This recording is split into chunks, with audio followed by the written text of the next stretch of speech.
514 Deutz, 7,500-pound diesel tractor, 3-cylinder air-cooled diesel, 50 horsepower on the belt and 45 on the drawbar. Tractor rated for a 4-bottom plow and designed for multiple purposes. Has 10 forward gears and 2 reverse. Yeah, but you got It goes 30 kilometers an hour, and that's what you notice about a lot of European tractors. High road speeds, high road gear speeds. Tractor comes with standard equipment like live PTO, so you can declutch and the PTO still spins. A differential lock, which means you can lock the rear differential and keep both wheels moving forward. One will not spin without the other moving. And 2 hydraulic outlets, 2 hydraulic circuits.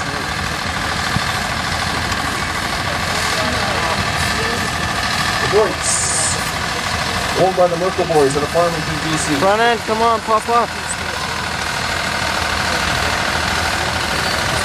1953, so that tractor's over 50 years old, coming up on 60 years old, ladies and gentlemen. And what was Deutz famous for? The first diesel engine in the world.